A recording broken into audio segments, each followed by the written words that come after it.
ناظرین، آج ہم بات کریں گے ایک ایسے مرد مومن کی جس کا نام سنتے ہی زمین تھرا جاتی تھی اور آسمان سے برکتوں کی بارش اترتی تھی۔ یہ وہ شخص ہے جس نے ایمان، تلوار اور عقل کے زور پر دنیا کی سب سے طویل سلطنت کی بنیاد رکھی۔ یہ ہے عثمان غازی، یعنی وہ شخصیت جس پر پورا ڈرامہ کرولوس عثمان بنایا گیا، مگر حقیقت اس ڈرامے سے کہیں زیادہ گہری اور روشن ہے۔ تو آئے ناظرین، ڈوب چلتے ہیں 700 سال پیچھے، جہاں ایک نوجوان چرواہا تاریخ کا سلطان بننے والا تھا۔ سال تھا 1258، جب دنیا کے ایک کونے میں منگولوں کا طوفان ہر شہر کو جلا رہا تھا اور دوسرے کونے میں اناطولیہ کے پہاڑوں میں ایک بچے نے آنکھ کھولی جس کا نام رکھا گیا عثمان۔ وہ ارطغرل غازی کا بیٹا تھا، وہی ارطغرل جس نے ظلم کے اندھیروں میں عدل کا چراغ جلایا تھا۔ عثمان بچپن سے ہی نرمی، دانش اور بہادری کا پیکر تھا۔ جب دوسرے بچے کھیلتے تو وہ بزرگوں سے ایمان، جہاد اور انصاف کے قصے سنتا۔ ایک رات عثمان نے ایک خواب دیکھا، ایسا خواب جس نے تاریخ کا رخ بدل دیا۔ اس نے دیکھا کہ اس کے سینے سے ایک درخت اگا جس کی شاخیں پوری دنیا پر پھیل گئیں۔ نیچے دریا بہہ رہے تھے، پہاڑ جھک رہے تھے۔ جب اس نے خواب اپنے مرشد شیخ ادیبالہ سے بیان کیا تو وہ مسکرائے اور بولے، اے عثمان، تمہاری نسل سے ایک ایسی سلطنت اٹھے گی جو قیامت تک عدل کی نشانی ہوگی۔ ناظرین، وقت گزرتا گیا اور عثمان جوان ہوا۔ اس نے باپ کی جگہ قبیلے کی قیادت سنبھالی۔ تب کائی قبیلہ چھوٹا تھا، مگر عثمان کا ایمان بہت بڑا۔ بازنطینی یعنی رومی سلطنت کے ظلم کے مقابلے میں عثمان نے اپنی پہچان بنائی۔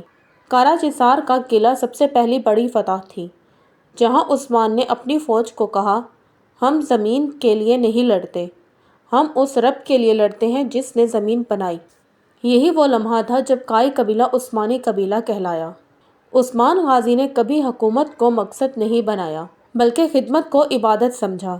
کہتے ہیں ایک دن اس نے قبیلے کے بوڑھے شخص سے پوچھا، کیا تمہیں انصاف مل رہا ہے؟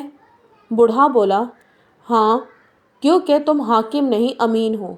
عثمان غازی کے دربار میں قرآن ہی آئین تھا اور عدل اس کا تاج۔ ڈرامے میں آپ نے انہیں ایک بہادر جنگجو کے طور پر دیکھا، لیکن اصل عثمان ایک روحانی انسان تھا جو جنگ سے پہلے راتوں کو روتا تھا اور اللہ سے مدد مانگتا تھا۔ عثمان کی زندگی کا سب سے حسین باب ان کی محبت مالا خاتون۔ وہ عشق نہیں، ایمان کی شراکت دار تھی۔ جب عثمان نے ان سے نکاح کا ارادہ کیا تو شیخ ادیبالی نے فرمایا، محبت تب مضبوط ہوتی ہے جب نیت پاک ہو۔ یہی وہ رشتہ تھا جس نے عثمان کے ایمان کو دگنا کر دیا۔ مالا خاتون ہمیشہ کہتی، اے عثمان، تمہاری تلوار عدل کے لیے اٹھے، نہ کہ انتقام کے لیے۔ عثمان کے سامنے بازنطینی حکمران، منگول سردار اور کئی دھوکے باز دوست بھی تھے، لیکن عثمان ہر بار کامیاب ہوا کیونکہ اس کے ساتھ اللہ کی مدد تھی۔ جب جنگ سے پہلے ایک سپاہی نے پوچھا، امیر، کیا ہمیں دشمن کے لشکر سے ڈرنا چاہیے؟ عثمان نے مسکرا کر کہا، نہیں، اگر دل میں ایمان ہو تو دشمن سمندر بھی کیوں نہ ہو، ہم اسے پار کر جاتے ہیں۔ وقت گزرا، فتوحات بڑھتی گئی، عثمان بوڑھا ہوا، مگر ایمان جوان رہا۔ جب آخری وقت آیا تو اپنے بیٹے اورحان کو بلایا اور کہا، بیٹے، میں تمہیں مال نہیں دے رہا، ایمان دے رہا ہوں۔ عدل کرنا، مظلوم کا ساتھ دینا اور قرآن کو اپنا قانون بنانا۔ یاد رکھو، سلطنت تلوار سے نہیں، انصاف سے قائم رہتی ہے۔ یہ الفاظ سن کر اورحان رو پڑا۔ عثمان نے مسکرا کر کہا، اب تم میرا مشن پورا کرو، اور اسی سکون کے عالم میں اپنی آنکھیں بند کر لیں۔ آج بورسا میں عثمان غازی کا مزار اب بھی ان کے ایمان کی خوشبو دیتا ہے۔ وہ چلے گئے، مگر ان کی سلطنت عثمانیہ 600 سال تک قائم رہی۔